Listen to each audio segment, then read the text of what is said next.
or they try to. What in God's name is going on in here? What was that ruckus? What ruckus? I was just in my office and I heard a ruckus. Could you describe the ruckus, sir?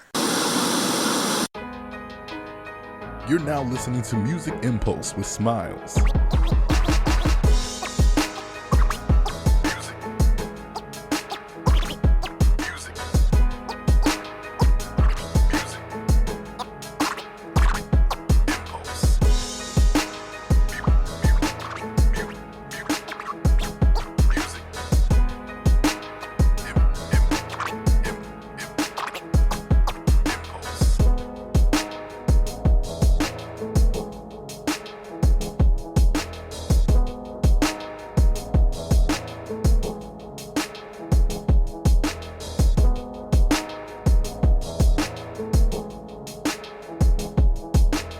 Alright, y'all, it's your boy Smilez, and we back for another episode of the Music Impulse. On this episode, it's just so many things I could say about this person. Y'all probably heard me mention her plenty of times on either this podcast or on Audible Ruckus and on Uncle Urban guest podcasts. Like, if you know why I got into radio broadcasting in college, I always like to give her like all the props to why I switched to wanting to do radio broadcasting from being in biology. She's the reason that, hey, I'm not a 30-year-old virgin. She made me realize, like, hey, so you want to save for marriage, but what if you die before then? I was like, I mean, that actually kind of makes sense. She helped me get my first on-campus job working at the desk. She ended up being my co-host for my radio show in college at one point. The very first time I skipped a class in college was hanging out with her. we always talked about, like, hey, if we get to a certain age and we both single, we just gonna get together and have kids together. We said she was gonna be my stylist when I make it big. Wow. Yeah. Didn't know it at the time, but you know, who would have known that she'd also end up being like my soror? You know, not that I'm on the other side. You know. Yeah, you know what I'm saying. But yes. One of the first podcasts I love, like, tuning in and listening to her podcast and hearing about her life, just the stuff that I didn't know, just like all just the hilarity, the craziness that is her. I got Chloe Beck in the building, you know what I'm saying? This is my girl. Y'all don't know, like, how much, like, the love I have for Chloe is just like real. I was like, I know we don't super talk like all like that, like from watching on social media and all that, and just from college. Is like, yo, people that don't know, like, you gotta know, like, Chloe is a very big factor for me, especially when it comes to, like, the path and the, you know, the road that led me to, you know, even just being a Music Impulse podcast host and all that, because I could have been still trying to do biology and being a vet, and then she was like, hey, just take the introductory class. Okay, you got an elective out the way. If you do like it, hey, why don't you try doing radio for your life? And, you know, here we are all these years later. Said so much to me right now. My brain. Like, whoa. Whoa. Oh my God, I love you. That you know what? That is something that has been, wow, that was an amazing introduction. Thank you. I'm flattered. I'm blushing. You should really start recording video, because oh my God, Smiles, all of that did happen. Oh my God. I was the first person you skipped class with? Yep. It was that sociology class or whatever that we took. I used to have Smiles leave our class, our ethnic studies class, with Miss Dr. Bell to go get snacks. Okay, my Smiles, she won't even notice. Do you remember that time we were watching the movie? Oh yeah, you're also the first person to ever watch The Color Purple with, because I was like, because we watched it in class. She knows every single word to this movie, and you're like, yes, I've watched it a lot. And I'm like, this is my very first time ever seeing this movie. And because it was funny, but also like slightly annoying, because it's like she literally knows every single word to this movie. you so much for having me. And if I would have known you spoke about me this way, you could have had me on years ago, but I think everything happens for a reason. So I'm so grateful to be here. And I'm so grateful to have played it sounds like the fun parts of college in your life. And that's huge for me because I have some of my fondest memories of you too. And like, just thinking about it, like even when I look at you now, I was like, this is my little brother out here fucking around. Like, Smilez, cut your hair. Like, Smile, what are you wearing? Like, I'm always on you. And it's like, because I want the entire world to always respect you because you are so amazing. Like from the things, like when I met Smilez, he wasn't eating. What were you eating? You only ate French fries, bacon, and stuff like. So like I was like, Smilez, we got to get vegetables. We gotta, and like I had so much fun with you, just trying to get you to try things. Like I remember, I think I tried to get you to try the snack wrap from McDonald's. You were not interested. You're like, no, this is a hard no for me. I can't do it. Yeah, that's why even people say like with my girl right now, and they're like, "Hey, I knew you liked it because you were sending like plates of food that she was making," and like, my family was like, "She got you eating real food, like she got to be one, like, cause if we couldn't do it all these years of your life, and like even now she'll still be like, just take a bite." And I'm like, she's like, just take like one bite, and I was so like, you're still like that, you're still picky with your food. Yeah, but it's like I'm way more like open to it because she knows like certain stuff. Like if I'm like no, she was no, like okay, like that no was like one of those hard. No. But like if I'm like no, because she knows like the stuff I don't really like okay, I'm not gonna ask them to try something that has like pickles in it because she knows I don't like pickles. She's like, but it's okay. She's like, but if it's like tiramisu, she had brought a tiramisu home the other day, and she was like, just try it and just see what I'm like. Tastes like coffee. I'm like, she was like, but you tried it. Tried it. Shout out to this girl who is, well, we're not gonna talk about her. I don't want all your business out here in the world, but like, congratulations. She sounds like an amazing. Thank you. Something like you. I love seeing you like hint around her, but also respect. I love the way you show your love. You're so cute. Like, and just hearing this, like I didn't know you were still struggling to eat stuff. Like, but at least you're trying. At least you got somebody. Yeah, she make my lunch every day. She's like, no, your fruits and your vegetables in every day. She was like, you ain't gonna be drinking all them Red Bulls. Here, take a water. Like I have water bottles now. I bring to work, and she's like, give me like little flavored water packs. She's like, if you're not gonna drink regular water, put these flavored packs in it, and now you can drink your water. Now you get your water in from there. Oh, she's a keeper. You won. Proud of this young man. Oh my God. I can't call you a young man now. We're all getting old. We're getting old. Yeah. I guess it's kind of crazy. Really think about like, I was like, I graduated in 2010. It's 2024. I know, bro. I'm too tired. My brain, like, but I still feel like. I was like, it feel like it went by so fast.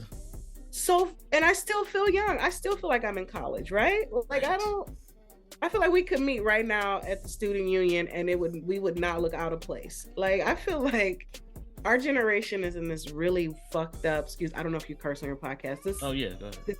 Okay. We're in this really matrix of time because we're split between two really big moments in history. We had the time before a cell phone, before it was this thing, and then we're getting to sit right in watching another generation benefit from our hard work within the technology space. Right.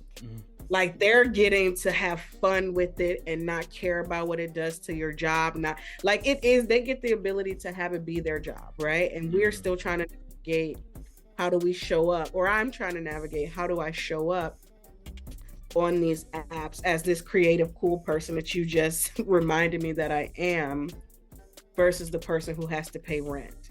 Yep, that's what I've learned about our generation in general. Like we all are like experiencing the same things. Like we're just trying to figure it out. And it feels like time is because we know like, okay, we know digital and phones is the future, but we also know like, no, you actually have to kind of like do the stuff that our predecessors kind of do. We're literally the last of the dying breed because we're the last ones who are still conditioned to work. And then like for me, I talk about this a lot, and like it's what silenced me a lot. Like I have so much content, I have so many things to say, but the number one thing that crosses my brain is will this affect me getting another job? Yeah, because like even this is like, because I could just talk about stuff, and I've had to like learn just from an audible because they like, bro, you can't just say anything. You remember you got a day job, because I used to be like, oh yeah, this is my job, and this is my job, and they like, you gotta stop saying the name of your job, like right. Even though we part of Greek life, I don't even say the name anymore because they like, bro.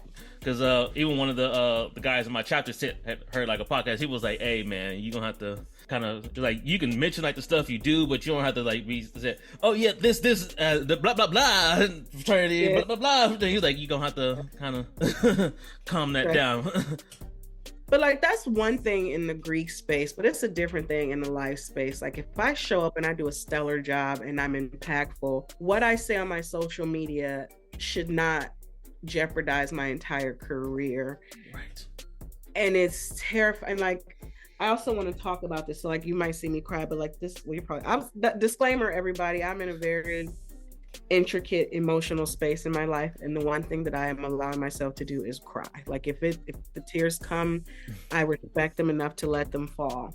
But I want to talk about a big part of this podcast with you. I want to talk about Wendy Williams, because the way that you just described me, that's who I am, that's who I want to be, but I've lost that Chloe. I haven't even heard that. I didn't know that Chloe was, wow. Because this Chloe is so stuck. And it's like, stuck is a shitty word, but it's like, we're all at that age, and I know you are too, but we're at this age where we have to decide if we're going to believe in ourselves or stick to the status quo. Mm-hmm. Because you as a creative person shouldn't have to worry about a 9-to-5. Like this should be your job. Yep. But we don't get, I told my wife recently, I was like, or no, actually I said it on a podcast and she was listening because we live in a 1-bedroom apartment. So what is privacy? Yeah, I was like, yep, my girl right here is our 1-bedroom too. Like what is privacy? It feels like I gave the best years of my life to jobs I didn't even want. Mm-hmm. Like 23-year-old me could have said something crazy and bounced back, because at the time I was 23, there wasn't cancel culture like this. Right. Like Dave Chappelle was a hero. Kanye West was like the second coming of Michael Jackson, but that was the same time that they were saying, be careful what you put on your social media. Mm-hmm. Be careful what you write. Be careful, because are you going to get a job? There's no future in this phone. There's no future on these. When we got Instagram, it was just posting pictures of food with images all over it. Right. And now people are billionaires off of the same app that I was told to not even invest time in. Name on. How frustrating are you with? I'm pissed off. I'm so mad. It's just like we created this, we made that app hot, and now it could make you homeless. So how do you navigate it? How do you navigate being in the age where you're still young as shit? You're not like, how do you think? I'm still learning, because it's like, even just promoting my own brand is just kind of difficult. Just like, I gotta like, post about my podcast. I gotta also give people a little bit of my life here and there. It's like, you can't just repost everything else of all the reels and stuff that you like. No, every now and then, like, hey, I'm gonna show y'all a little bit of my life and post a picture and maybe have a little comment about my life and interact. But it's like, again, I'm just used to the Instagram of the old. It's like, I'm just posting a picture every now and then and moving on. Like it's like you have to oversell yourself all the time, but in those aspects. A little bit of personal, a little bit of professional, a little bit of joy, vacation, I'm happy. Mm-hmm. And it's like, it's such a formula, but for those of us who are still having to work 9-to-5, who don't have a big support system, who, for me, you saw where I worked. I worked as an RA, so it was my job to spend time with residents like you, and like, luckily we became friends, but imagine if my job would have found out that we were skipping school together. Right. So we grew up in that. Like, so I was always told, every title I've ever had, And now these kids are actually openly saying, "Hey, yeah, let's walk out of class." Like they're beating up teachers. Principals are getting beat up on Instagram. Right. My brain. Which reminds me, when I went to homecoming this past year, which was my first time being at BG since I graduated, I saw we was walking across the campus and saw the little robots, and I was like, "What the?" I was like, "What is this?" They like, and one of the homies, Smitty, he was like, because he went to homecoming I think the year before or 2 years. He was like, "Oh yeah, that's how they deliver the food now." I was like, "What?" He was like, "Imagine." He was like, "You wanted some poly eyes or something from the campus." He's like, "And you all the way in Rogers or Harshman." You like, "But it's cold outside and snow." It's like, now you can order the food from the union, and the robot's gonna bring it to you. And look at what that did to that one kid who had the job of driving the golf cart. Remember, our pizza got delivered in a golf cart. Yes. That is swag. I would have never changed. I went to BG maybe 2 years ago, literally the weekend before homecoming, because I don't look at calendars. And I was just on the campus. And it was like, first off, shout out to Bowling Green State University. It is the best college to have ever existed. I don't care what anybody says. From the years of 2005 to 2012, it was a HBCU. Black ran that campus. That was, you couldn't tell me that wasn't Howard or Morehouse or spelled like, I'm grateful for that. That was probably the last time I got to be Black and it not be a part of the conversation the way it is now. Yeah, that's how I tough it was. I was like, because of like how enclosed we were, I was like, I didn't really feel like I went to a PTA because it's like majority of my friends were Black. And it's like, it is enough Black people that even people I still find, I'm like, "Oh, you went there? I didn't even know you. Like, I never even saw you." Like, damn, it was that many Black people that it was people I'm still meeting even post college that went around the same time. Like, actually from my job, a girl came in. She graduated in 2012. I'm like, hold on, that means I at least saw you on like 2 years, and it's like I never even seen you. It was a massive, and I felt like I knew everybody. And that's the thing, like, and there's so many people, like, there's so many, like, something I think about is how I lived in Harshman, Anderson, Brownfield, but like I'm like, damn, they probably had a completely different time in math. Like, just thinking about the Black people communities across the campus and like how we all come together. But like, and then I also had a really good time having white friends, and it wasn't stressful. We didn't have social media. We didn't have the need to have the race conversation so strongly. Like, I don't remember ever, "Oh, it's because you white." I don't remember that. Yeah, it was always fun with the white folks when I was there. I used to get fucked up with the white kids. They had drinks.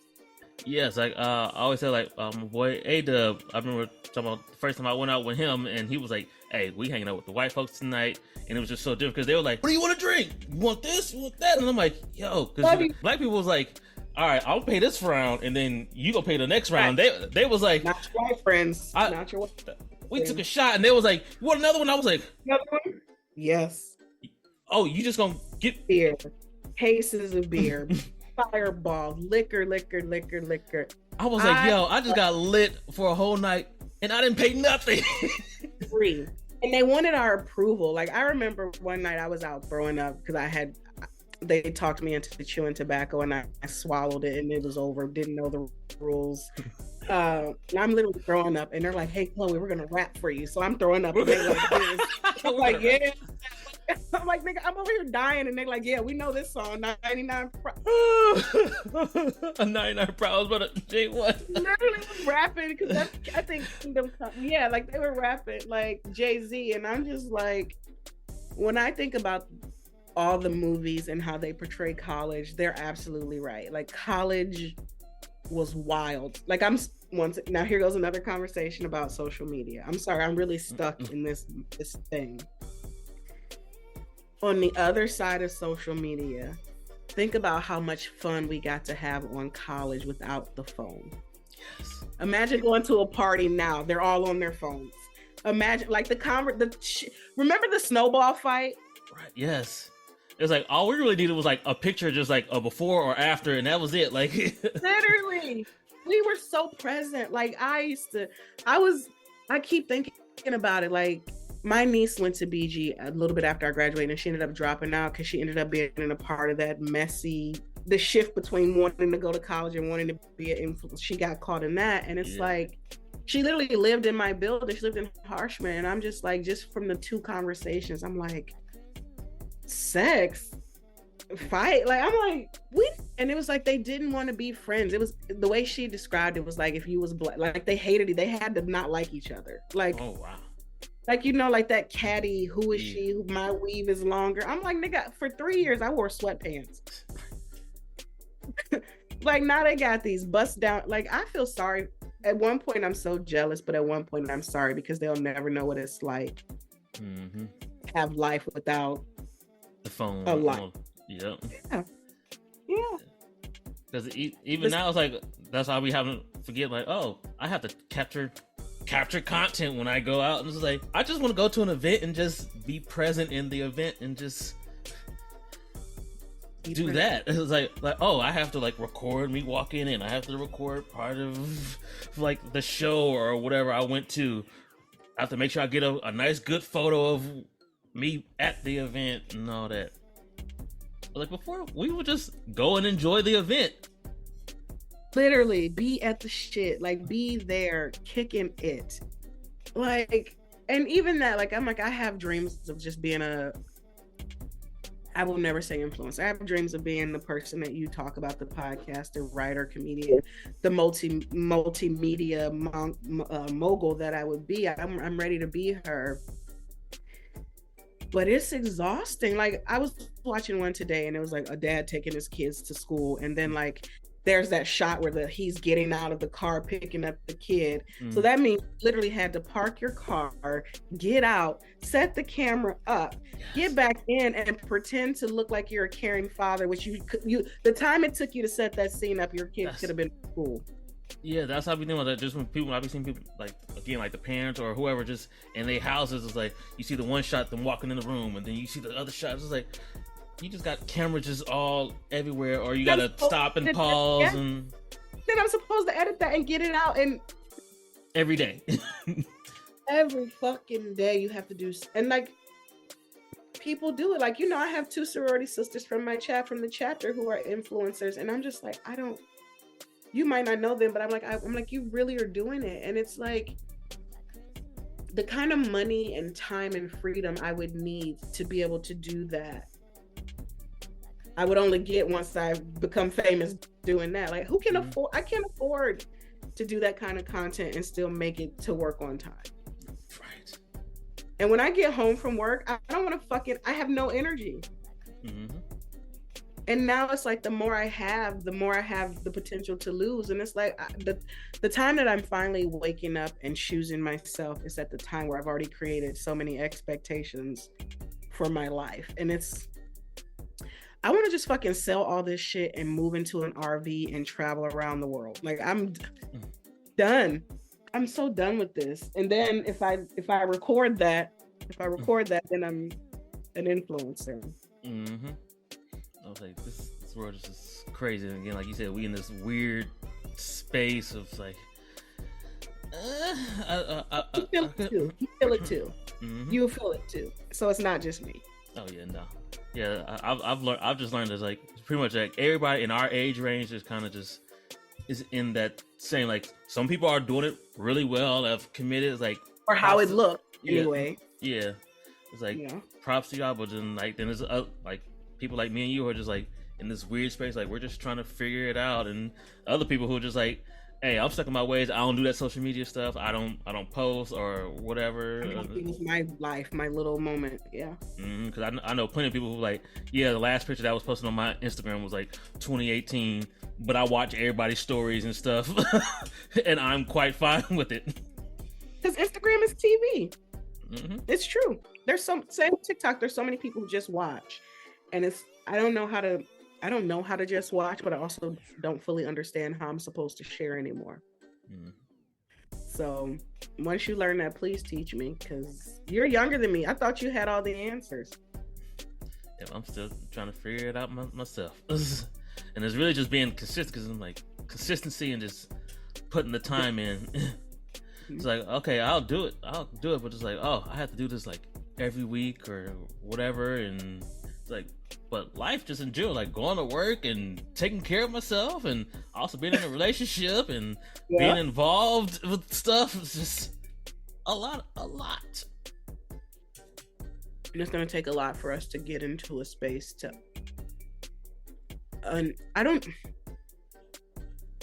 I truly don't. I don't know what to do. Like, I don't know what the answer is. I don't. And this is why I'm saying I'm so angry at this other generation, because they kind of saw how they saw how we were getting lied to, and they said, I'm not going to do that. Mm-hmm. Like, that generation quits jobs. That generation will create a whole image and a page and then have nowhere to sleep. Like, I've seen that's the fake it until you make it generation. But it's also because they didn't grow up wanting to be in a sorority or a fraternity, or like they didn't have I feel like they didn't have that school days collegiate dream. Because by the time this generation came, they saw people were making it without the degrees. So I don't want to say they didn't catch our scam, because at our time, what we were being taught was how the world was working. Mm-hmm. We wouldn't have known that from Facebook came. Like, we were the first ones to get Facebook. Remember that? Yes, I remember making my account in the lab. Like what is it? Like, what is this Facebook thing? Like, okay, create account. I got to use like my BG email to create it. College, Chloe B at bgnet.bgsu.edu. Like, I will never forget that. We had a BGnet. What the hell means? Right. Chloe B at BGnet. We had a whole network just for campus. And now anybody with any thought who didn't get, and like, that's the thing. I think if you didn't go to college, or if you didn't, I'll say it. I think I'll stand on it. If you didn't go to college, you probably didn't get the messaging of be careful what you put on your social media. They weren't saying that in high school because social media didn't exist. Yep. Like, we were the generation who were going to be corporate professionals that got fed this boundary that now doesn't exist. But I'm still stuck in a boundary that doesn't exist. Mm-hmm. Because even just going back and looking at Facebook status, and just like the most random, like, hey, yep, headed to the union. Who all gonna be there? Like, what? Why? Like, the most random stuff that we would just post as statuses. Like, why did I say that? It's so random. Speaking of things that I'm bitter about, I have no idea what's going on in the music space. So can I just ask you about a few things and you tell me what you know?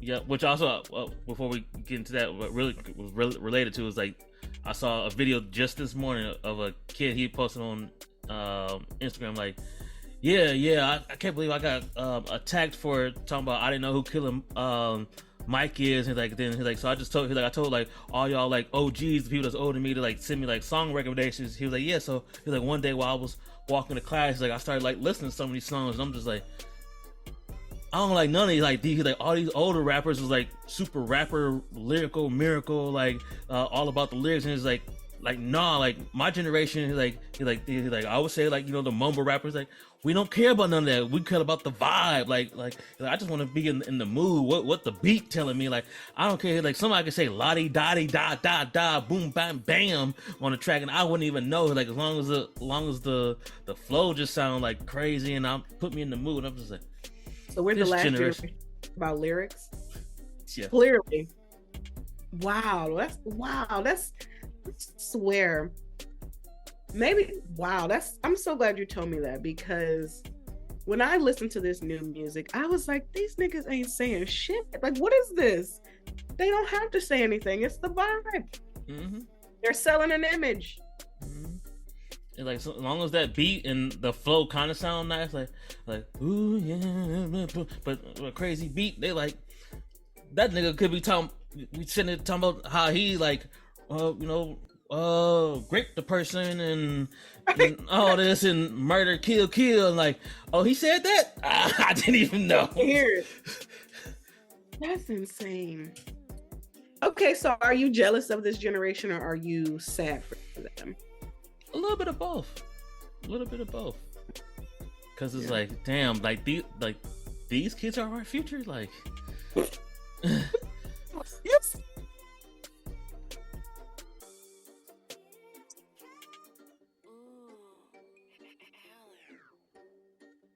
old enough to call people kids.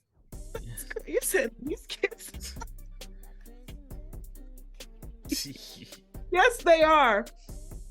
And But the reality is, it's not our future; it's theirs. Yep. Because it's like, crazy. because that's what also like fear and like the wonderment is like where are we gonna be at in 5 years, 10 years? And when I'm actually in my 40s, and it's like 40s is still kind of young. The rappers and stuff that we look up to, like they really like getting in their bag in their 40s and 50s, and it's like I don't even know what the world is gonna be like. And this is like, And that's the scary part. Another fear. That's another fear, because like we're sitting here scared to say what we want to say for fear of hurting something. An alien could come down here tomorrow and end all of this shit. Like it's like global warming is real. All these wars are real. Mm-hmm. But everything is real. Like we're being attacked in more ways than one. And I'm scared about what I put on Instagram for a job I don't even want anymore. Mm-hmm. But I don't like mumble rap, so Okay, why are you jealous of this generation? More just because they out here making money off of this. Like what? You're getting brand deal. I'm trying to get a brand deal for my podcast, and you just out here just I got brand deals with this person. I'm making money, and like, Oh, yeah, how and why? And I'm mad. like, oh, you making 60 G's off your job? I made that last week. All I gotta do is post to Instagram and TikTok. I'm mad too, Smilez. I'm really mad. And like I watch people do videos. I'm like, I'm 50 times funnier than these people. Like I'm gonna start doing the reaction videos. Like imagine me watching videos just talking about it. Even the thought of it, I was like, I'm tired. I don't like, and then if you put the good content out, because I do think I put out really cool videos. I don't know what hashtags to use. I don't know what time of day I'm supposed to post. Like I don't know the algorithm. I don't remember you could post at any hour of the day and still get your 32 likes and it would be fine. Mm-hmm.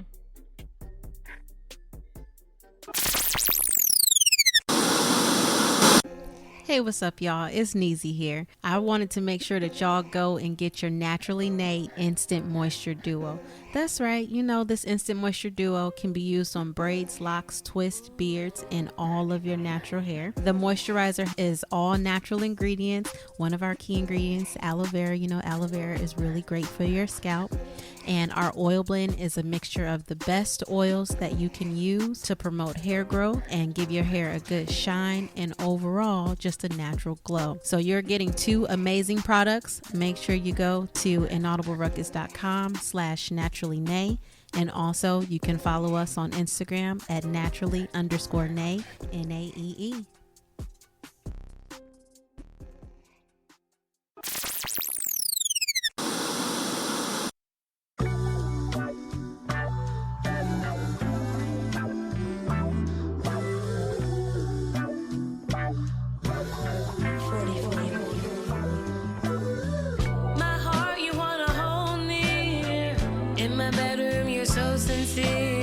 I want the actions to be clear. Loving me can be fierce. I want some balance with your talent. I wanna be genuine about it. Making no time to be weird. I'll prove it to you, baby, I'll be clear. If you wanna break a heart, break your own. I don't need your name in my mind. No, no, if you wanna break a heart, break your own.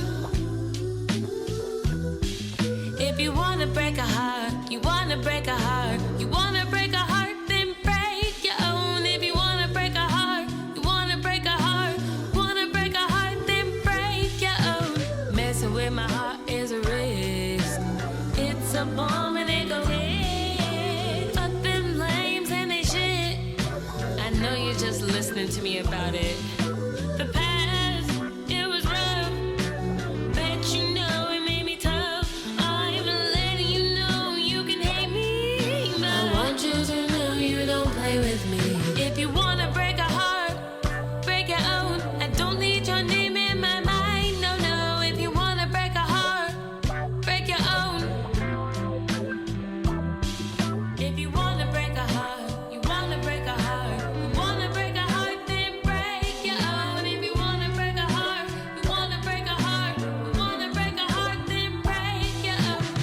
You made me wanna break your ankles. You dodging the flick, you know it's game over. You made me wanna break your ankles. You made me wanna break your face. We were smashing on tables every day.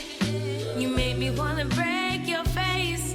Make love to this later today. If you wanna break a heart, break your own. I don't need your name in my mind, no, no. If you wanna break a heart, break your own. If you wanna break a heart, you wanna break a heart, you wanna break a heart, then break your own. If you wanna break a heart, you wanna break a heart, you wanna break a heart, then break your own.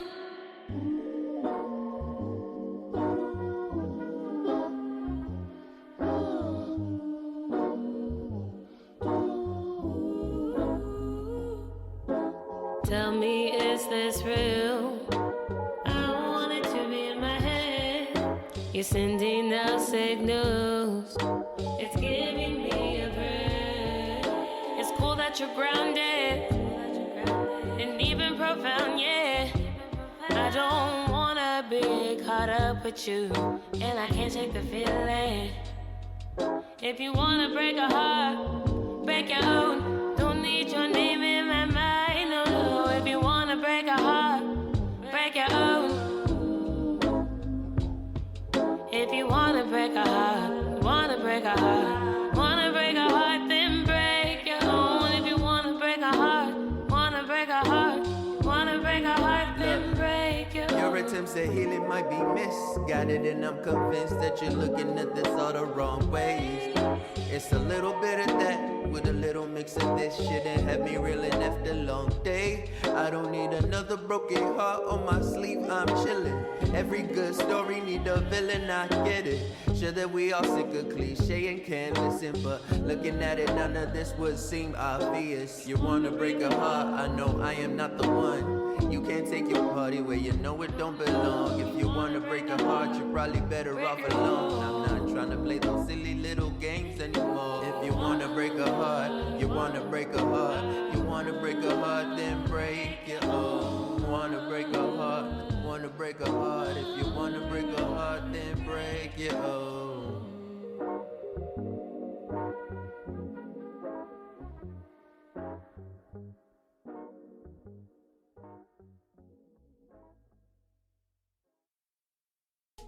Like I even use like the Later app to like schedule my stuff, and like for Instagram it'll show you like the time block that you should post this Instagram, and I'll like set it, like say like I want to set it for like right now, but then when I put it on Later, it'll show me like the little pink block like, nope, you actually should post it like 2 hours later. So I'll just move it down, like because they're saying like this is the fire time to post. It's called Later. Okay, Yep. I'll get it from you. I'll get it from you later. Got that. I love that. And that's the thing. I'm like, I don't know where to position myself. Well, yeah, I'm stealth. That's the problem. But I'm getting to the point where I'm like, just throw it out there, because people maybe aren't looking at you as closely as you think they are also. Mm-hmm. And then like if something I say gets me fired from a job, should that be a job that I should be at? But then you literally have to keep your lights on. This is slavery. This is creative slavery. Like we're like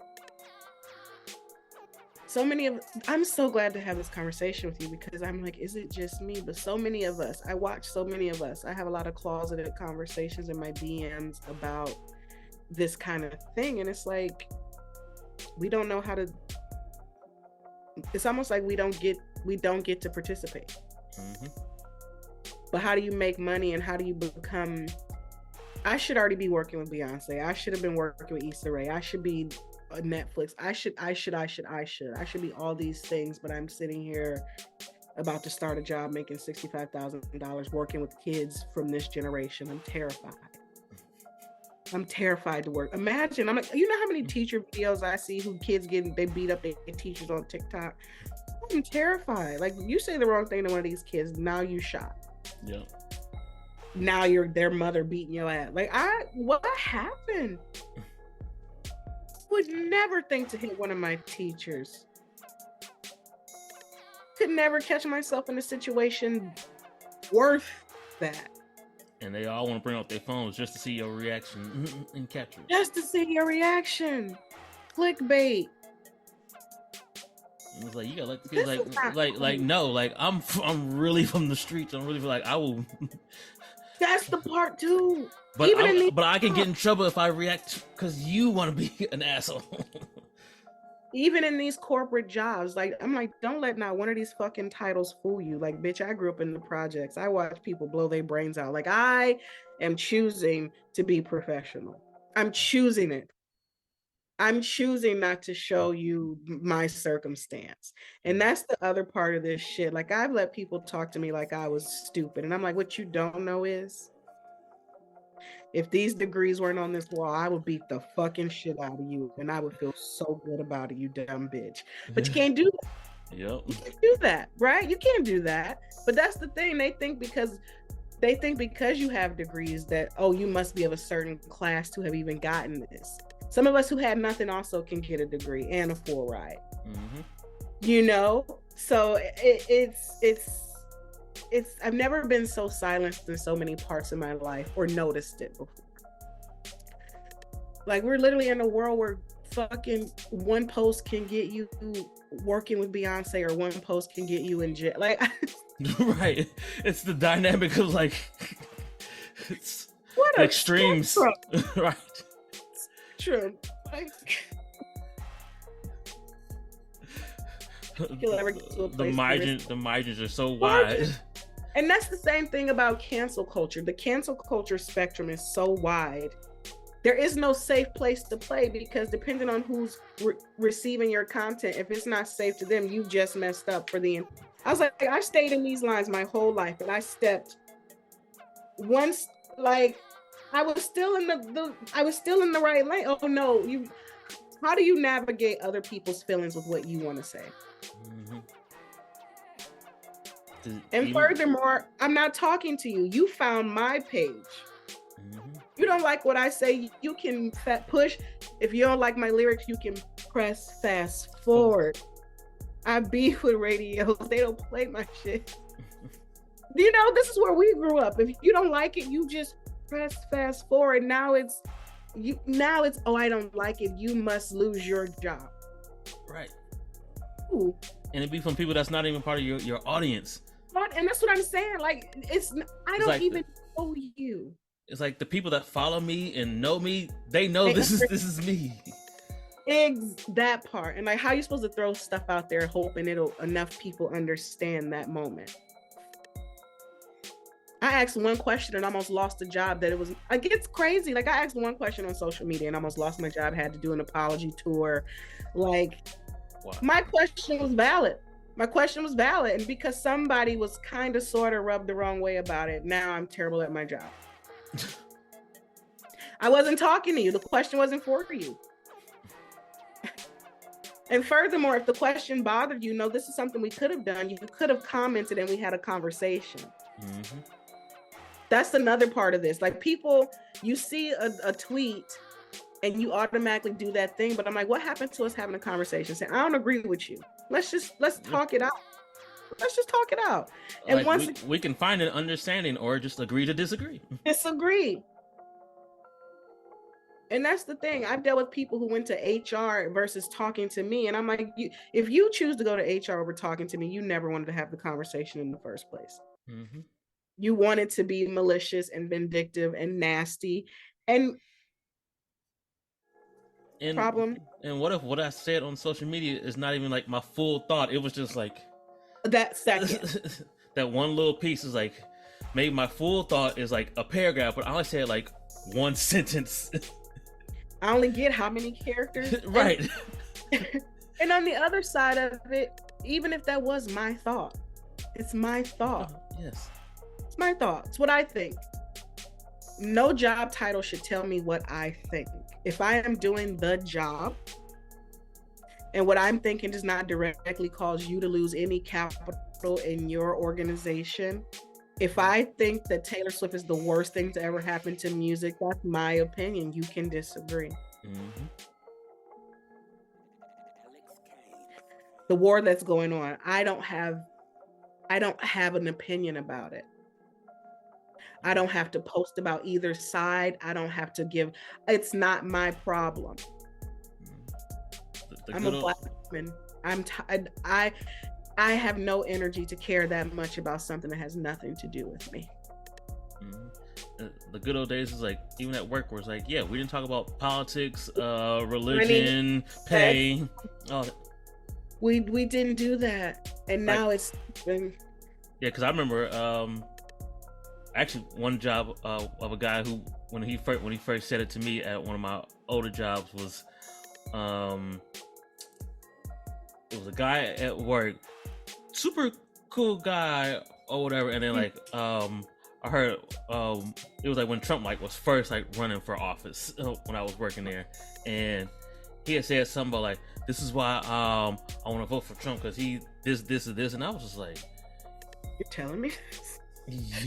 Yo, like I was like, I'm thinking about you in a whole different light. Like you were like one of my white guys, the cool older white guys at work, and it's like, oh, this is like you said you're gonna vote for him because this is like, I don't even talk about. And one of the black guys where he's like back in he's like when I was younger, he's like, we ain't talk about that type of stuff at work, and now we got guys out here and now you think a whole different view of this guy because of him saying that he's gonna vote for Trump for this reason and that reason. I'm just like, yo. And that's the other part of, so now we know too much about people. Mm-hmm. You should know what's going on in my bedroom or my house. It is like, and then the one thing I've learned, and I hope you do this, if whatever, I don't know your job structure, but if you ever get a place to start over without anybody having any access, never share your social media with people you work with. Yep, that's what I've learned. That it's like never. Because actually, Lo told me, he was like, "Hey, no, you can do that after you leave the job. We can be social media friends after we leave the job." So I was like, when he told me that, especially after again they let me go, it was like, so I said, nope, here going forward, these new coworkers that I'm with now, none of them follow me on social media, and I ain't looking to follow y'all on social media. Like even actually when I went back to the job, I don't even follow the job on social media anymore. Exactly. There's no connection. It's social media. And when they create work media, I'll let you in. But social media, if we're not social in the office, we can be social in the office, but I made terrible mistakes with that. And I fell victim to it because my last job was full of famous people. So they all had blue checks. So I was like, I want to be associated with the blue check. Fuck the blue check. The only check I care about is the one that comes into my checking account. Right. No work. No new work friends. No work friends. Mm-hmm. That's not, oh, my friend, no, my colleague. Boundaries. Mm-hmm. You can give me a kidney, and if we work together, you're still my colleague. Mm-hmm. Yeah. And that's another thing. Like, I think what's going to be helpful for me is removing the types of eyes that are on my content so that way I don't have to stress. Like, if my boss has no idea where I exist in the Instagram world, the likelihood of me having to really worry about that is a lot slimmer, right?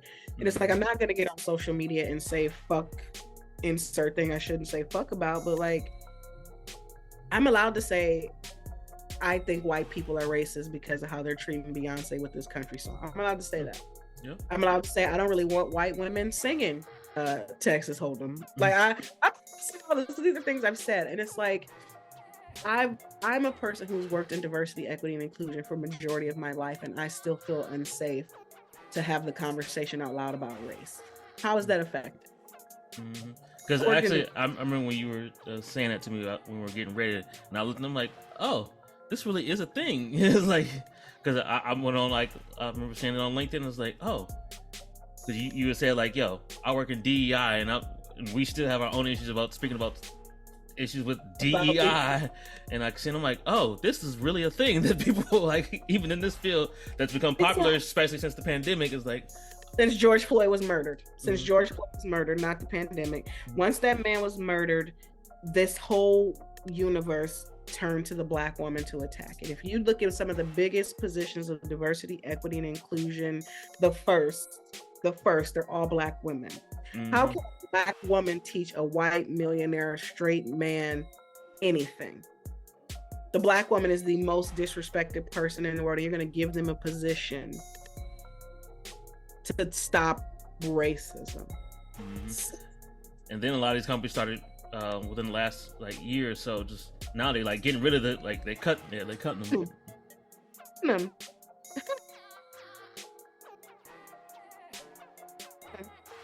Because no one's looking anymore. No one's outraged anymore. It was just a nice, oh, we got to do this. And then they do this thing where they hire the most brilliant Black women. They put them through hell. Then they somehow turn the narrative on them to make the woman angry, unstable, aggressive. And then they won't let her go because you will then be racist. Like, you can't fire the first director. You can't fire them, but you can restructure your organization to where the budget doesn't fit. Or it's like, we've mutually agreed to part ways. NDAs. Or you can make them so uncomfortable, so microaggressed, so mutilated that they quit. And then you're not responsible for severance. You're not responsible for anything. You literally, you could be told you will always have a job here. When I first heard that, I was like, wow, I'll always have a job here. And then an ex-colleague said, you know who else always had jobs available? Slaves. Oh shit. That's true, right? Yeah, I was like, damn, that's deep because that's deep. She's like, you know who else who always had jobs available? Slaves. They never left. They always had a job. And once I heard that, I said, wow, what a of course you always have a job for me when you can abuse me, work me, and so yeah, diversity, equity, and inclusion is like, I spend so much in my life, and I kind of blame BG, because in BG, I feel like we really were making a difference. We were really being heard. We were really having intentional conversations, Black people, white people. It didn't matter. Like I was there when Obama won. I canvassed around Poland. Like we got to be a part of. So I took that same belief that everybody just got it out into the rest of the world, and I realized very quickly, the world ain't BG. Yeah. The world, that should be a t-shirt. The world ain't BG. So yeah, so it's hard to digress on what we've been taught when we're still, just because you've learned something new doesn't mean you can automatically get off of the wheel. And like we just mentioned for the past hour, even if we leave this traditional, I'm not going to let my job, my organization, I'm not going to let these things determine how I share what I want to share. There's no guarantee that what we want to share is relevant over there. Like, those young kids don't want to do videos with us. Right. They calling us old. Like, us old, and we're the young. I'm so young. I'm so young. I'm mad. And I was like, and that's also crazy. Even, so again, talking about this age stuff, it's like when we were young, we were saying like, oh yeah, they in their 30s and 40s, they are old. And it's like now you're like 30s, like I don't feel old. I still feel young. I can do this. My body feels old, but my brain, my heart, my wants, my passion like still feels like yeah. So a lot of us are in identity midlife crisis. But I have hope. And I have faith that we get out of it, because I know you're a brilliant person. I'm a brilliant person. And there are people out there in our universe who feel like this, want to hear this, want to not feel alone. Like, just talking to you has made me feel like, okay, like it's not, I know it's not just me, but it's nice to have somebody else articulate it, because then there's so many of us who are lying about it. Oh no, I'm great, I'm happy, it's cool, I love this. Like, no. You say so. Oh God, Smilez, you just therapy. I'll definitely say like within the last year, that's what really opened, which is like, oh yeah, like no, life is fucked up. It's like in hard. Like Like, even I was just telling my girl the other day, I was like, yeah, like, I remember like back in the day, like even like college, when people like called me Smilez, like I used to like have a hard time not having like a straight face. It's like now, like because of life, I'm just like, Can we talk about that? I just wow, shut up, Smilez. Can I please tell you? I just had this conversation with my wife 2 days ago because life was in my throat. It was the same day I found out that Wendy Williams is sick, and like if so much was happening, and I was crying, and I was telling her, I was like, I laugh at everything. I laugh. I was like, but I can't find. There's nothing. I said I'm losing my laughter, and that's we both are. I smile all the time. I laugh all the time. I think I can find a humor and a joke in everything, but life this past year, this shit ain't funny. This ain't. Yeah, because I told her, I was like, yeah, I made the realization like maybe like a couple years ago, but I was like, I really just like hit me like, yeah, like yeah, my nickname is Smilez, and it's really just from like people like high school, college, and all that. I was like, but I really don't smile off like that. I was like, because even when pictures, people were like, smile, and I'm like, oh. Now I'm just like, like, are you not happy? I'm like, no, like, I'm happy. It's just like, as happy as I can be. Yes. I'm giving you the best that I got, like, baby, like.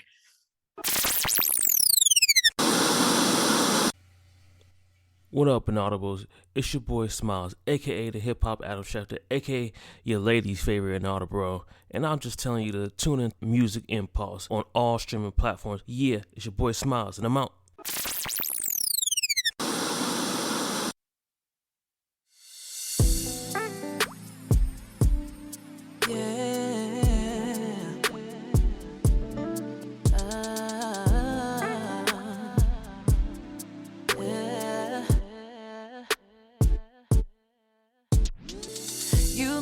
Tell me every moment that we spent wasn't real. And here I am thinking I'm giving you something you can't feel. I didn't deserve it, but I guess you served your purpose. You weren't ready for my love. Now I got my wall up. Don't know who I can trust. Got everybody asking what really happened to us. It didn't work. I had to put me first. I admit it hurt. Glad I know my worth. I had to find directions. You couldn't play a part. I need some redirection. My GPS fell off. I'm at this intersection. Never thought I'd be lost in the rain. Been left on loveless lane. I had to find directions. You couldn't play a part. I need some redirection. My GPS fell off. I'm at this intersection. Never thought I'd be lost in the rain. Been left on loveless lane.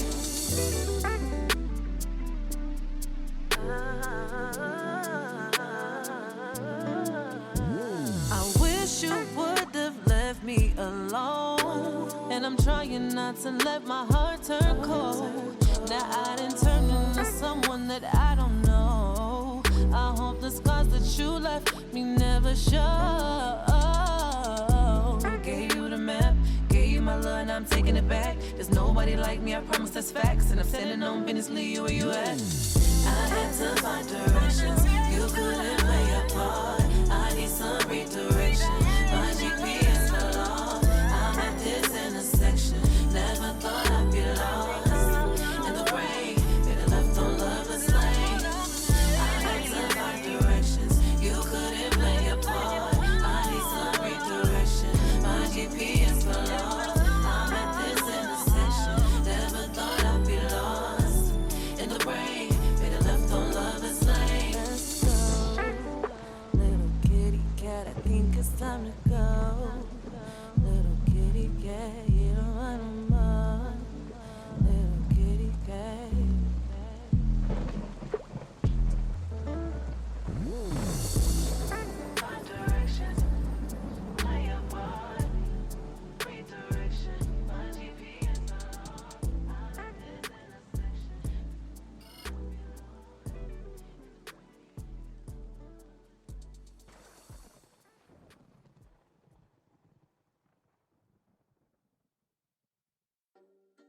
And that's the thing. I wonder how many more times can I just show up for other people?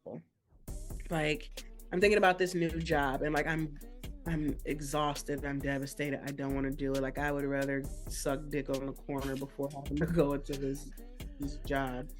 But here we are. I gotta go to work, and Hey, that's how I feel. I was like, because I went back for less than what I made when I was let go. boy, let's talk about it. I went from $130,000 to $65,000. I don't know what I'm gonna do with my life. But go ahead. Yeah, because when I left, I was making 60, and now I make 54. That's crazy. And just even with talking with my girl, because at first she was like, I wouldn't take it. She was like, but I understand, like, you've been unemployed for like 5 months. You know, it's kind of desperation. I'm like, I got all these bills. So like, even though I'm still digging out the holes, like, I gotta get something to try to start. To help digging out. Right. We're in the same place. Like, and I think what I will say to you and what I need to remind myself is, like, just because you're starting here doesn't mean you have to stay here. Mm-hmm. I want money coming in so I can keep looking for jobs. Like, you know, like, so it's not constant. Yeah, or I told her, I was like, yeah, so as soon as I can save up enough to get me another car and I can really like move around like I want to, I can start like, okay, I can start really applying for other jobs again. It's like, and also I'm gonna use them to get what I want. I was like, I'm gonna start doing these lessons like after work and like getting my knowledge up and still applying the jobs and making these connections at events and with other people. Like, I was like, hey, you know, here, take my resume. Hey, you like, My goal is just to break into the creative side of things. Like, I'm going into another director position where it's going to be responsible for kids. And when I say kids, I mean the age that'll beat you up on TikTok. I gotta stop putting it in the universe because I'm not looking forward to that experience. But I was talking and I was just like, I don't want to get another job where I'm gonna fall. I don't want to be responsible for kids again. Like, and I mean that, like, because you know me, if I start engaging with them, I'm going to care about them. I'm going to give all, I'm going to motivate them. That's who I am. I love that part of me, but I don't want to start working in a place that's going to make me forget that I'm really trying to figure out this content. Like, I want to get back to my podcast. I want to start, and even the podcast structure. Now you have to record yourself, cut it, and then put it on your social to get, like, you know, everything is being sliced. Yeah, because like we talked about it last night on Audible Ruckus because we recorded for the first time in like 2 months because Loach was like, one, he was like, I was just burnt out, and he like just with life and podcasting and just work and everything in general. He's like, but then he's like, the reason we haven't recorded in 2 months, he's like, I was just trying to figure out what the future of podcasting. He was like, they have something called vodcasting now. He was like, because people are focused on the video aspect. So he's like, I had to sit there and like kind of figure out like how are we gonna work this going forward, like with video. Like, he's like, another thing to edit, another thing to, and like even that, like you said it best. Like you know my podcast, I'll do an 1.5 hour, 2 hour podcast. Mm-hmm. So the same thing you said about that one moment of text on your social media. Like, I tell a story, so when you cut it in certain places, it doesn't. It might not grab you enough for you to want to, you know, and it's like, I don't do these. So now you got to sit. Now you got to sit with your podcast for 2 hours and try to, I think they would like this, or you gonna listen or you not. God damn. But that's why I'm over here recording video, because you got to do it. Mm-hmm. So are you guys going to podcast, or you're still thinking about it? Oh yeah, we're going to do it, but right now we're just going to at least upload the audio versions to YouTube for now until we like hey, because again he was just like, hey, you know, if we all gonna have a background, we just got to make sure, you know, we all have a background. Like, it can't be like 2 of us have like our environment in the background and 2 of us don't, or like we gotta, he's like, and then if we show up, it's like we can't just be, you know, looking like whatever, because that would be me a lot of times. Like, I'm just showing up in a t-shirt or a hoodie. It's like, just ain't nobody gonna see what I look like. So I was like, but even that now, like, what's wrong? Why can't you record yourself looking how you look? People look normal. Yeah. So now you gotta have on a specific outfit, a certain aesthetic, a certain look. That's if you want to show up in a fucking hoodie, it's about what you're talking about, right? I don't know. That's I'm so glad it's not just me, because I'm stressed. I'm so stressed. Do you feel like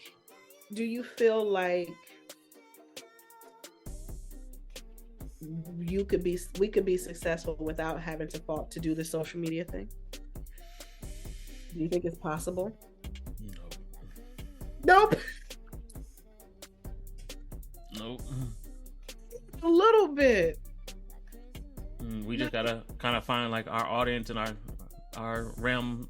Is like again, Low, for example, like he's like, yeah, he posts on like the Instagram and stuff, but he's like, Facebook is his territory. Like that's why he's always I know my people are on Facebook. It's like, yeah, I post on Instagram, again, the engagement and all that, but like he's like, I don't mess with no Twitter. He's like, I ain't messed with Twitter in a few years. Like I ain't doing no TikTok. Like no, we just gotta find out. I was like, yeah, it's like, cause I used to be a Twitter person, but then like this whole change and all that, I was like, I really don't. I'll get on Twitter maybe a few times a week, and I really just repost and retweet and post a link to my episodes and keep it pushing. I was like, but really for me right now, it's Instagram and like Facebook. And I love Twitter. Twitter has come back to me now because I think people are more willing to say what they want to say because there is no video or no face, or like it's more about the actual conversation still, and that's what I've been missing. So like even if I were to do the vodcast, and I would feel more comfortable posting my VODs to Twitter, because I feel like Twitter's getting I feel like a lot of my generation is moving to Twitter, to be very honest. I feel like it's not young people, it's those of us who are trying to get dissertations or really have fun. Twitter's fun again. And that's another low. I need him to mentor me. Maybe that's the mentor, because that's another thing. I'm like, I don't know which one of my contents makes sense where. Like the things that I think make sense on TikTok makes sense on Instagram, and the things I think make sense on Instagram makes sense on. I'm like, so I try to post both on both places and hope for the best, but like I get self-conscious, like, and that's the thing. Like I feel like my social media, I care too much about what my followers think, because my followers were people who I worked with, and it's a part of me is like, do I just go delete them so I can post what I want? Do I post what I want, and if it impacts it later, fuck it? Like I'm trying to, like, if I can know anybody. Even now, like, well, my followers, like on like Facebook or whatever, like the birthdays, or if I see somebody on the timeline, and I'm like, oh, I used to work with you, or I don't really care about you. Delete. I've gotten to like delete, like I barely remember you. Delete. I don't interact with you. Delete. I don't care about what's going on in your life. Delete. You do that on Instagram? I don't do it on Instagram, but like definitely on Facebook. Why don't we do it on Instagram though? Because they'll unfollow back the numbers. Unless I see like, oh, y'all don't post. Not like, oh, like again, like, oh, you're not even on here yourself. Yeah. Yeah. You just randomly just came across my timeline for some reason, or I just happened to randomly see that you like watch my story. I don't care. Delete. So it's like, oh, you're not really a friend or like a coworker that I was like that cool with. Like yeah, like we was cool, but it wasn't like I was talking to you like every day at work. Delete. It's like, I don't care. If I could actually pay someone to just do all that, and it's like, but then I have to tell them like who all to delete, and it's like that takes time. I don't even know. I don't even know who to delete. But it's like I just want like my core people that I know, like whatever. If it's only 150 people, like I just want those 150 people. But it's like, then you look at the numbers, like, but I have like 1,500 people looking that are following me, and I don't know who actually is. Yep. And like I'm so addicted to the numbers because I notice it, and I'm like anytime I would post something good going on in my life, I would lose like 5 followers, and I'm like, that's so strange. But if I'm posting bad stuff, I'm getting 200 likes, 300 likes. Like I'm just like, y'all like trauma. Yes, because I'll be sitting there like, oh, I got like 50 likes and like 20 comments off of this. But then I said, hey, listen to my latest episode, and only people that liked it was the guests, my mom, my dad, and like Lo. And that's right. That's gay. I have to say, like, that's gay. That's so annoying. Like even that, I just said that's gay. Nigga, I'm gay. I'm in the community. It's okay. It's okay to say gay. What happened to that? Right. That was a whole campaign. It's okay to say gay until somebody says it. Oh, don't say gay. Which one is it? Is it okay to say gay or no? Oh, it's situational. Who's situation? Whoever you're talking to. Right. I'm talking to myself, and I just said it's okay to say gay. God damn. Like, and then like they try to cancel you. Like, why are you trying to cancel me? I am gay. I am gay, nigga. I'm in. I'm talking about me. Not gay if you're gay. Right. You're like, how are you trying to cancel me? I'm part of. I'm in the community. How you gonna cancel me from my community? Get me. This is great. What we never did was get drunk together. We have to change that one day. Do you still drink? Oh yeah. What's your drink of choice? Tell me about your drinks. It's really, I don't have, it's just like, as long as it's liquor. What you like? Dark? It don't matter. You like dark, light? Yeah, it don't really matter to me. You gotta grow up. You gotta pick one. Okay, Yeah. What's your least? What are you not? You don't like beer? Nope, but I'm trying to get into it because like my girl's a beer person. Don't get into it. It's weight gain. Don't fall victim. It's so bad. Like my boy Ethan, because he lives down here too. Like when he met my girl, they had like a whole like hour-long conversation about how like beers, and I just sat there like, y'all having a whole conversation about beer, and like, oh, like I like this and this type of beer, and have you ever tried this, and like, oh, I love this, like the taste and the hops and the wheat. That shit all tastes like, all beer tastes like soap water. Yeah, I was like, I tried beer a couple times in BG, and then like once, like when I went to New Orleans with Aunt, and I was just like, ugh. And this is the thing. Just give me liquor, and I can just give you straight to it, or some wine. Straight to it. Before weight loss surgery, I like beer and liquor, but like now that they have all this like you said, hops, and oh, I like wheat, I like Belgium, I like stuff. Nigga, give me a Miller High Life. Give me a fucking. I drank freshman year. I drank at least 400 Natty Lights by freshman year. You know, like we drank Keystone. Like I grew up drinking vodka that came in a slush bottle. Like remember? We used to drink one of the vodkas I first remember drinking in Bowling Green was called Pop Off. P-O-P-O. Oh yeah, I remember. Yeah, Pop Off. Remember Pop Off? We used to be like, we about to pop off. Yeah. Yeah, we about to get it popping with the pop. Pop off, right? And then like I miss the Greek parties. I miss the Omega oil. I miss vibes. Like we were vibes. These kids are struggling. They're not. I feel sorry for them because Pop Off. And then was your generation, did you get into something else got big for us was when they started doing the flavored vodkas, like the fruit flavor, like Sky vodka. 99 bananas, 99 apples, and all that stuff. Oh God, what was wrong? Cause I remember like senior year, that was like Smitty's thing. Like he would always get like the 99 apples. Like that was like his like go-to like thing. Like all the time he was like, hey, y'all already know what I got. I got my 99s. Like if y'all ain't trying to get on that, like y'all gonna have to get something else. I'm on. Terrible. 99. That was. I still see that. That and Captain Morgan. Like Captain Morgan was always like our go-to. Like. Oh my God, Captain Morgan. Oh, I drank so much spiced rum. Captain Morgan. We used to walk around with our leg up like him on the bottle. But a cap and Coke though, with some Coke. Captain Morgan and Coke. That took. Wow, you just took me back. Yeah, that was my go-to for even for a little while. Even after I was like, yeah, just Captain Morgan and Coke. That's all I need. I miss college. When they say it's probably gonna be the best time of your life, until I work with Beyonce, I think they're right. College was the Bowling Green State University. That 4 years. If I could go back today, I would.